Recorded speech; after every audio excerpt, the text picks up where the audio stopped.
Je disais à mon frère Mbota, ne prenez pas de liberté avec le Coran comme vous le faites avec la Bible. Un premier point. Tout ce qu'il est en train de dire n'est qu'une expression claire de son ignorance à la fois de la Bible et du Coran. Écoutez ce que dit le texte du Coran par rapport au miracle de Jésus. Coran chapitre 3, verset 49 jusqu'à 50. Et il sera, c'est-à-dire Jésus, le messager aux enfants d'Israël. Ça, c'est un premier point. Il n'a pas été envoyé à l'humanité tout entière. Il n'y a aucun verset du Coran qui le dit, et moins encore de la Bible. Il dit, en vérité, je viens à vous avec un signe de la part de votre Seigneur. Pour vous, je forme de la glaise comme la figure d'un oiseau. Puis, je souffle dedans. Et par la permission d'Allah, Monsieur Mbota, suivez très bien. Par la permission d'Allah, cela devient un oiseau. C'est pas par le pouvoir de Jésus, c'est pas par la permission de Jésus, mais par la permission de qui? De Dieu. Et Jésus disait, tout pouvoir m'a été donné par mon Père. Les miracles qu'il les faisait, comme le dit et même les apôtres dans Actes des Apôtres chapitre 2, les miracles, il les faisait par la permission de Dieu, par le pouvoir de Dieu. Jésus n'a pas le pouvoir de faire les miracles. Il est fait par la permission de Dieu, comme Moïse l'a fait par la permission de Dieu, comme Élie et les autres prophètes l'ont fait par la permission de Dieu. Ça, c'est le premier point. Deuxième point, M. Mbota, quand vous parlez du retour de Jésus, je vous ai très bien dit, vous lisez un hadith, mais vous omettez une grande partie de l'hadith. Mais qui vous dit en islam que Jésus ne reviendra pas? Mais le problème c'est, que reviendra-t-il faire? Mais tu as lu dans ce hadith que Jésus viendra pour briser la croix. Or la croix est l'expression séculière de l'église chrétienne.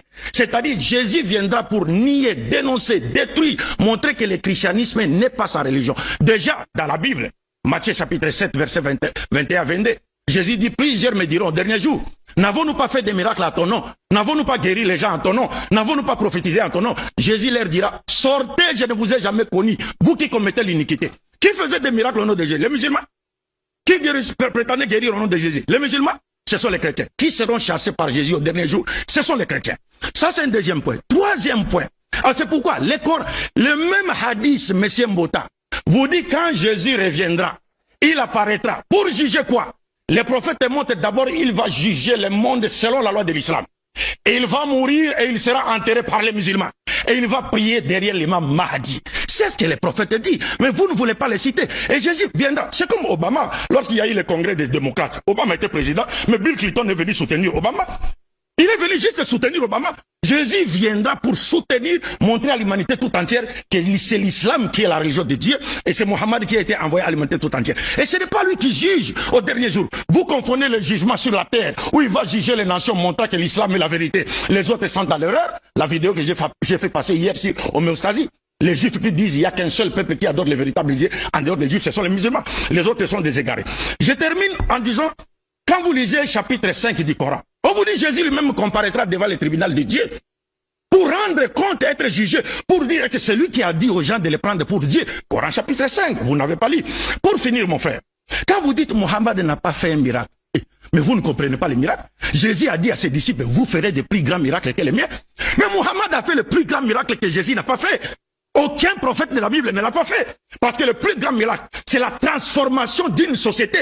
Faire de sorte qu'une société qui vivait dans l'idolâtrie, le polythéisme, dans la dépravation totale des mœurs, cette société puisse sortir de l'idolâtrie, du polythéisme et de la dépravation totale des mœurs vers la connaissance du Dieu unique et vers les vraies valeurs spirituelles et morales que Dieu attend de nous sur le plan vertical et horizontal. Est-ce que le Christ l'a-t-il fait? Non. Mohammed a transformé sa société dès son vivant. Aucun prophète de la Bible, y compris Jésus, ne l'a fait dans la Bible. Si c'est le Mohammed. Voilà les plus grands miracles. Ce n'est pas les petits miracles de ressusciter, guérir. Mais où sont les gens que Jésus a ressuscités aujourd'hui? Où sont-ils? Mais voilà, le pays de Mohammed est là, régi par les enseignements de Mohammed. Montrez-moi un seul pays qui est régi aujourd'hui par les enseignements de Jésus. Mais il n'y a aucun pays, c'est ça. Qu'est-ce que vous comprenez par grand miracle? Ce sont des petits miracles. Que certains prétendent faire dans les églises en faisant tomber les gens, ils pensent que ça c'est un miracle. Non, voyez comment nos sociétés vivent dans la dépravation totale de mœurs. Mais si les gens avaient accepté l'islam aujourd'hui, Congo aujourd'hui se serait transformé moralement. Où est le pays qui a été transformé par le christianisme depuis plus de 20 siècles? Où est-il? Un seul pays. Montrez-moi un seul pays. C'est ça le plus grand miracle, M. Mbota. C'est ça le problème des frères Mbota. C'est-à-dire, il touche à des versets coraniques qu'il ne maîtrise pas.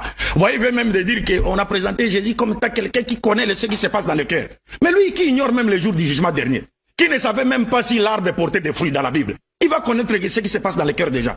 Je vous donne un verset du Coran, Coran chapitre 34, verset 28. Écoutez ce que Dieu dit. Et nous ne t'avons envoyé qu'en tant qu'annonciateur et avertisseur pour toute l'humanité. Mais la plupart des gens ne savent pas, comme vous, M. Mbota.